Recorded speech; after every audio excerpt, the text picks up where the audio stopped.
그날 저는 처음으로 굶는다는 게 무슨 뜻인지 알았어요. 괜찮아. 밥 한 끼쯤이야. 낡은 외투를 입은 노인이 제게 건넨 건 김밥 두 줄과 따뜻한 국이었어요. 저는 그분의 얼굴도 제대로 못 봤어요. 너무 배가 고팠거든요. 다음 날 아침 회사 정문 앞에 검은 SUV 5대가 멈춰 섰을 때 저는 그게 저와 무슨 상관인지 몰랐어요. 그런데 차 문이 열리고 어제 그 노인이 내렸어요. 그제 알았죠. 제가 누구에게 밥을 얻어먹었는지. 서연은 28, 중견 식품회사 한솔푸드의 경리부 막내 사원이었다. 그녀의 하루는 단순했다. 아침 8시에 출근해 전표를 정리하고 점심은 편의점 삼각김밥으로 때우고 저녁 8시가 넘어야 퇴근했다. 월급은 세후 210만 원. 서울 외곽 반지하 월세와 공과금, 교통비를 내고 나면 손에 남는 건 40만 원이 차에 되지 않았다. 그녀는 불평하지 않았다. 어차피 들어줄 사람도 없었다. 서연의 가족은 복잡했다. 어머니는 그녀가 12살 때 병으로 세상을 떠났고 아버지는 재혼 후 새 가정에만 신경을 썼다. 친척들은 명절에도 연락이 없었다. 20살 이후로 서연은 철저히 혼자였다. 한솔푸드에 입사한 건 2년 전이었다. 신입 공채가 아니라 계약직 채용이었다. 정규직 전환은 매번 미뤄졌고 부장은 조금만 더 기다려 라는 말만 반복했다. 그녀는 기다렸다. 다른 선택지가 없었기 때문이다. 12월 23일, 겨울이 한창이던 그날도 서연은 점심을 거르고 있었다. 카드값이 연체 직전이었고 이번 주는 버텨야 했다. 그녀는 회사 1층 편의점 한쪽 구석에 서서 물만 마셨다. 따뜻한 국물 냄새가 코끝을 스쳤지만 외면했다. 그때 누군가 옆에 섰다. 왜 밥을 안 먹어? 서연이 고개를 들었다. 낡은 회색 외투를 입은 노인이었다. 옷깃은 해지고 단추는 하나가 떨어져 있었다.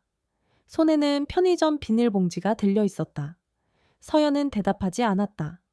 낯선 사람에게 사정을 말할 이유가 없었다. 노인은 잠시 그녀를 바라보더니 계산대로 걸어갔다. 그리고 돌아왔을 때 그의 손에는 김밥 2줄과 컵라면, 따뜻한 국이 들려 있었다. 먹어. 서연은 고개를 저었다. 괜찮습니다. 노인은 웃지 않았다. 그냥 봉지를 테이블 위에 내려놓았다. 배고프면 먹는 거야. 그게 사람이지. 그 말투는 명령이 아니었다. 하지만 거절할 수 없는 무게가 있었다. 서연은 망설이다 김밥을 집어들었다. 한 입 베어 무는 순간 눈물이 날 뻔했다. 허기는 그런 것이었다. 참을 수 있을 것 같다가도 한 입에 무너지는 것. 노인은 말없이 맞은편에 앉았다. 자기도 국을 마셨다. 둘 사이엔 아무 대화도 없었다. 그때 편의점 문이 열렸다. 어르신, 여기서 뭐 하세요? 한솔푸드 총무부의 정 과장이었다. 그는 노인의 행사액을 위아래로 훑더니 인상을 찌푸렸다. 여긴 직원 전용 공간이에요. 외부인은 안 됩니다. 노인은 대답하지 않았다. 정 과장은 한 발 다가섰다. 나가세요. 안 그러면 경비 부릅니다. 서연이 일어섰다. 과장님, 이분은 제가? 닥쳐. 정 과장의 목소리가 낮아졌다. 그는 노인의 팔을 잡고 문 쪽으로 밀었다. 이런데 들어오면 안 돼요. 모르세요? 노인은 저항하지 않았다. 그는 서연을 한번 돌아봤다. 그리고 조용히 문을 나섰다. 정 과장은 서연을 쏘아보았다. 너 미쳤어? 저런 사람 데리고 들어오면 어떡해? 저분이 먼저. 됐어. 다음에 또 이러면 계약 연장 없어. 정 과장은 돌아섰다. 서연은 고개를 숙인 채 다시 자리에 앉았다. 테이블 위에는 노인이 반에 남기고 간 국이 반쯤 식어 있었다. 그녀는 손을 뻗어 그 국그릇을 가져왔다. 따뜻했다. 아직은? 그날 저녁, 서연은 평소보다 늦게 퇴근했다. 건물 밖은 이미 어두웠고 바람이 매서웠다. 그녀는 문을 나서다 문득 발걸음을 멈췄다. 주차장 한쪽에 노인이 서 있었다. 서연은 망설이다 다가갔다. 어르신, 괜찮으세요? 노인은 고개를 끄덕였다. 고마웠어, 아까. 서연은 고개를 저었다. 제가 고마운 거예요. 밥 사주셔서. 노인은 웃지 않았다. 하지만 눈가에 희미한 온기가 스쳤다. 추운데 들어가. 그는 돌아섰다. 서연은 그 뒷모습을 한참 바라보았다. 낡은 외투의 등판이 바람에 흔들렸다. 그녀는 몰랐다. 그가 누구인지. 다음 날 아침 회사 정문 앞은 술렁이고 있었다. 검은 SUV 5대가 일렬로 멈춰 서 있었다. 차량은 모두 방탄 유리를 장착한 고급 세단이었고 번호판은 외교 차량용처럼 특수했다. 직원들이 수군거렸다. 무슨 일이야? VIP인가? 우리 회사에 설마. 서연도 멈춰 섰다. 그때 가장 앞 차량의 문이 열렸다. 검은 정장을 입은 경호원이 먼저 내렸다. 그리고 문을 잡고 섰다. 차 안에서 한 사람이 내렸다. 서연은 숨을 삼켰다. 어제의 노인이었다. 그러나 달랐다. 더 이상 낡은 외투는 없었다. 그는 진회색 캐시미어 코트에 검은 터틀넥을 입고 있었고 손목에는 서연이 평생 벌어도 살 수 없을 시계가 감겨 있었다. 얼굴은 같았지만 분위기는 전혀 달랐다. 경호원들이 일제히 머리를 숙였다. 회장님, 회장. 그 단어가 직원들 사이로 퍼졌다. 회장? 누구? 설마 그룹 회장이야? 서연은 움직일 수 없었다. 노인이, 아니, 회장이 천천히 걸어오고 있었다. 그리고 그의 시선은 서연에게 고정되어 있었다. 정 과장이 달려왔다. 어서 오십시오. 저희가 미리 연락을 못 받아서. 회장은 그를 보지 않았다. 정 과장의 말이 허공에서 끊겼다. 회장은 서연 앞에 멈춰 섰다. 이름이 뭐야? 서연은 떨리는 목소리로 대답했다. 네, 한서연입니다. 회장은 고개를 끄덕였다. 따라와. 회장은 서연을 데리고 회의실로 향했다. 경호원들이 복도를 정리했고 지나는 직원들은 모두 벽에 붙어 고개를 숙였다. 서연은 아무것도 이해할 수 없었다. 회의실 문이 닫혔다. 회장은 창가에 섰다. 서연은 문 앞에 서 있었다. 앉아. 서연은 앉지 않았다. 왜? 저를 부르신 건가요? 회장은 돌아섰다. 그의 눈빛은 차가웠지만 어딘가 깊은 곳에 다른 감정이 있었다. 성희안 씨지? 네. 어머니 이름은? 서연은 멈칫했다. 한은주입니다. 회장의 표정이 미세하게 움직였다. 은주가 내 어머니야. 그 말은 확인이 아니었다. 확신이었다. 서연은 심장이 멎는 것 같았다. 어머니를 아세요? 회장은 대답하지 않았다. 대신 주머니에서 낡은 사진 한 장을 꺼냈다. 이거 봐. 사진 속에는 젊은 여자가 있었다.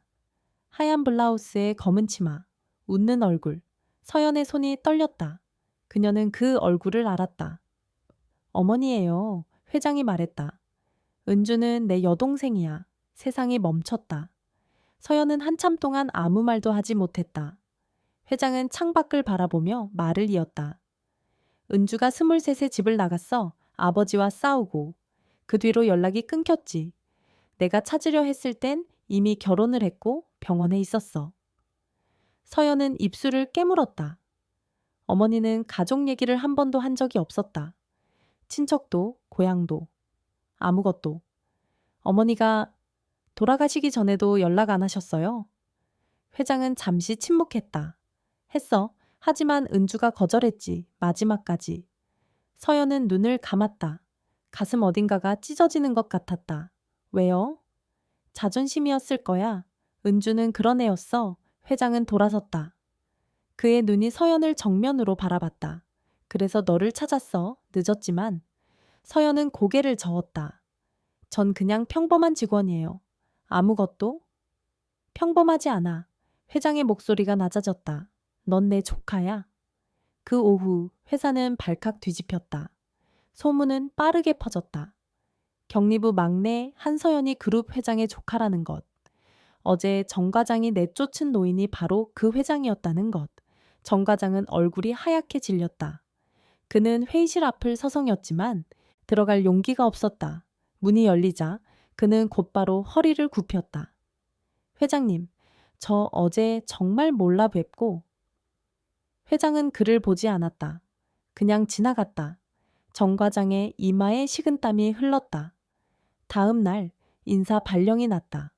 정 과장은 지방 물류센터로 발령되었다. 사실상 좌천이었다. 그의 자리는 비워졌고 그 누구도 그를 언급하지 않았다. 서연은 그 발령 공지를 복도 게시판에서 보았다. 감정이 복잡했다. 그녀는 원한을 품은 적 없었다. 하지만 정 과장의 그 말, 닥쳐. 은 여전히 귀에 남아 있었다. 그녀는 고개를 돌렸다. 그리고 다시 업무로 돌아갔다. 일주일 후 회장은 다시 회사를 방문했다. 이번에는 공식 일정이었다. 한솔푸드의 지분 30%가 그의 그룹 계열사로 넘어갔다는 뉴스가 나온 직후였다. 회장은 임원 회의를 마친 뒤 서연을 불렀다. 밥 먹었어? 서연은 고개를 저었다. 회장은 말없이 걸었다. 서연은 따라갔다. 경호원들이 거리를 두고 뒤를 따랐다. 두 사람은 회사 근처 작은 식당에 들어갔다. 메뉴판도 없는 백반집이었다. 회장은 된장찌개 2개를 시켰다. 서연은 조용히 물었다. 왜 저한테 이렇게까지 하시는 거예요? 회장은 대답하지 않았다. 밥이 나왔다. 그는 숟가락을 들었다. 먹어? 서연은 더 묻지 않았다. 그녀는 밥을 떴다. 국물이 따뜻했다. 어딘가 익숙했다. 편의점에서 받았던 그 국과 같은 온도였다. 그날 저녁, 회장은 서연에게 서류 봉투를 건넸다. 이건 뭐예요? 은주가 남긴 거야. 서연은 봉투를 열었다. 안에는 오래된 편지 한 통이 있었다. 송을 씌었다. 오빠에게 미안해. 끝까지 미안해. 그 애만은 부탁해. 서연의 손이 떨렸다.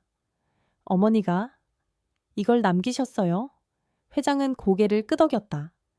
임종 직전에 병원에서 받았어. 하지만 그때 난 너를 찾지 못했지. 서연은 편지를 가슴에 안았다. 눈물은 나지 않았다. 대신 가슴 한가운데 무언가 단단히 자리를 잡았다. 한 달이 지났다. 서연은 여전히 격리부에 출근했다. 회장은 그녀에게 아무것도 강요하지 않았다. 자리 이동도 특별 대우도 없었다. 다만 한 가지 변한 것이 있었다. 직원들의 태도였다. 부장은 이제 그녀에게 반말을 하지 않았다. 동료들은 점심을 같이 먹자고 했다. 정 과장의 빈자리를 채운 새 과장은 서연에게 공손했다. 서연은 그 모든 것을 조용히 받아들였다. 하지만 기뻐하지 않았다. 그녀는 알고 있었다. 그들이 달라진 건 그녀 때문이 아니라 회장 때문이라는 것을. 그건 존중이 아니었다. 두려움이었다. 어느 날 퇴근길, 서연은 회장의 차 앞에서 멈춰섰다. 경호원이 문을 열었다. 아가씨, 회장님께서 기다리십니다. 서연은 차에 탔다. 회장이 뒤져 비화석에 앉아 있었다. 할 말 있어? 서연은 고개를 끄덕였다. 회사 그만두려고요. 회장의 눈이 좁아졌다. 왜? 사람들이 달라졌어요. 저 때문이 아니라 회장님 때문에요. 회장은 잠시 침묵했다. 그게 싫어? 싫은 게 아니에요. 그냥 제가 아닌 것 같아요. 서연은 창밖을 바라봤다. 도시의 불빛이 흘러갔다. 전 원래대로 살고 싶어요. 혼자 힘으로. 회장은 대답하지 않았다. 한참이 지나서야 입을 열었다. 은주도 그랬어. 똑같이 말했지. 서연은 돌아봤다. 회장의 얼굴에 희미한 미소가 떠올랐다. 그래, 내 마음대로 해. 서연은 한솔푸드를 떠났다. 마지막 날, 그녀는 짐을 정리하고 조용히 건물을 나섰다. 아무도 인사하지 않았다.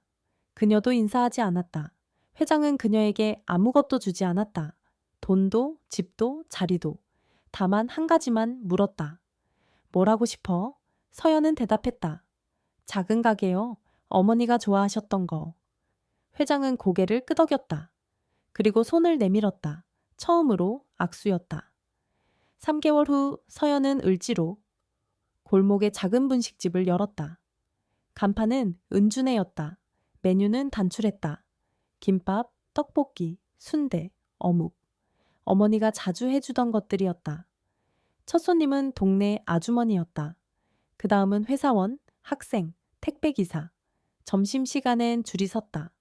서연은 매일 새벽 5시에 일어나 재료를 손질했다. 밤 10시까지 일하고 가게의 뒤편 작은 방에서 잠들었다. 힘들었다. 하지만 불행하지 않았다. 어느 날 저녁 문이 열렸다. 회장이었다. 그는 여전히 정장을 입고 있었다. 경호원은 밖에 서 있었다. 뭐 드릴까요? 서연이 물었다. 반말이 아니었다. 회장은 메뉴판을 보지 않았다. 김밥 2줄, 국도. 서연은 웃지 않았다. 하지만 고개를 끄덕였다. 네.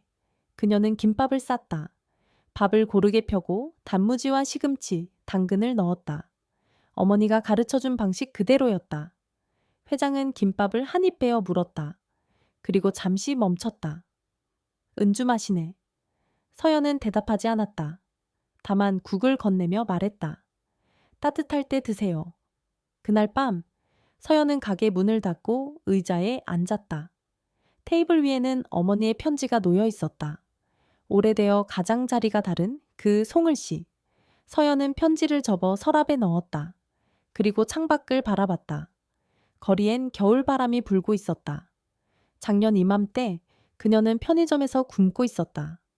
낡은 외투의 노인이 국을 건네주었다. 그녀는 그게 무슨 의미인지 몰랐다.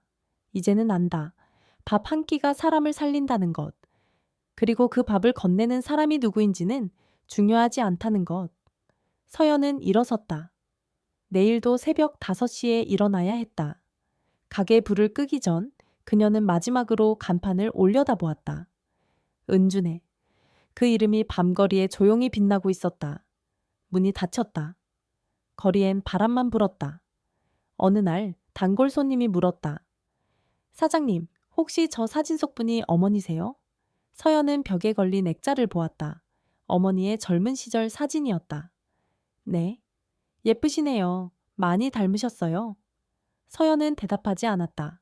다만 미소를 지었다. 그 미소는 처음으로 편안했다. 6개월 후 서연의 가게는 소문이 났다. 맛있다는 이유도 있었지만 더 큰 이유는 따로 있었다. 가게 앞에 가끔 검은 SUV가 멈춰서고 정장을 입은 노인이 김밥을 먹고 간다는 것. 사람들은 수군거렸다. 저 할아버지 누구야? 재벌 아냐? 설마. 서연은 그런 소문을 신경 쓰지 않았다. 회장이 올 때마다 그녀는 똑같이 대했다. 김밥 2줄, 따뜻한 국, 그게 전부였다. 어느 날 회장이 물었다. 장사는 잘 돼? 서연은 고개를 끄덕였다. 네, 덕분에요. 회장은 고개를 저었다. 내 덕이 아니야. 네가 한 거지. 서연은 대답하지 않았다. 하지만 그 말이 가슴에 남았다. 1년이 지났다. 서연은 2번째 가게를 열었다. 종로골목, 어머니가 어렸을 때 살았던 동네였다. 이번에도 간판은 은준애였다. 개업식에 회장이 왔다. 그는 축하 화환을 보내지 않았다. 대신 직접 왔다. 그리고 늘 그랬듯 김밥을 먹고 갔다. 서연은 그 뒷모습을 바라봤다. 더 이상 낡은 외투의 노인은 없었다. 하지만 어딘가 그 사람이 겹쳐 보였다. 추운 겨울, 편의점에서 국을 건네주던 그 손. 어느 겨울밤, 서연은 첫 번째 가게에서 혼자 일하고 있었다. 손님이 끊긴 늦은 시간이었다. 그녀는 테이블을 닫고 있었다. 문이 열렸다. 젊은 여자가 들어왔다. 20 초반쯤 되어 보였다. 얼굴이 창백했고 옷차림이 얇았다. 서연은 물었다. 뭐 드릴까요? 여자는 대답하지 않았다. 멈칫거리며 메뉴판을 봤다. 손에 지갑이 없었다. 서연은 알았다. 그녀는 주방으로 돌아가 김밥을 쌌다. 국도 데웠다. 그리고 여자 앞에 놓았다. 서비스예요. 여자는 고개를 들었다. 눈가가 붉었다. 전? 돈이. 서연은 고개를 저었다. 괜찮아요. 배고프면 먹는 거예요. 여자는 울지 않았다. 하지만 손이 떨렸다. 그녀는 김밥을 집어들었다. 서연은 맞은편에 앉지 않았다. 대신 조용히 설거지를 했다. 밥 한 끼. 그게 무슨 의미인지 그녀는 알았다. 살아가는 이유가 되기도 한다는 것. 문이 닫혔다. 여자가 떠났다. 서연은 테이블을 치우다가 냅킨 위에 적힌 글씨를 봤다. 감사합니다. 꼭 갚을게요. 서연은 그 냅킨을 접어 서랍에 넣었다. 갚지 않아도 됐다. 그녀는 이미 받았다. 가게 문을 잠그기 전 서연은 간판을 올려다보았다. 은준애. 그 글자는 1년 전과 똑같이 빛나고 있었다. 어머니는 더 이상 없었다. 하지만 이름은 남았다. 그리고 그 이름 아래 밥을 먹는 사람들이 있었다. 서연은 열쇠를 돌렸다. 문이 잠겼다. 거리엔 눈이 내리기 시작했다. 그녀는 걸었다. 천천히. 발자국이 눈 위에 찍혔다. 그날 밤 회장에게서 문자가 왔다. 내년엔 셋째 가게도 열어라. 서연은 답장을 보내지 않았다. 대신 미소를 지었다. 그것으로 충분했다. 가게 앞에 눈이 쌓였다. 내일도 새벽 5시에 일어나야 했다. 밥을 짓고 김밥을 싸고 국을 끓여야 했다. 서연은 눈을 감았다. 어딘가에서 어머니의 목소리가 들리는 것 같았다. 잘하고 있어. 그녀는 대답하지 않았다. 다만 이불을 끌어당기고 잠들었다. 밖에서는 눈이 내리고 있었다. 조용히, 멈추지 않고.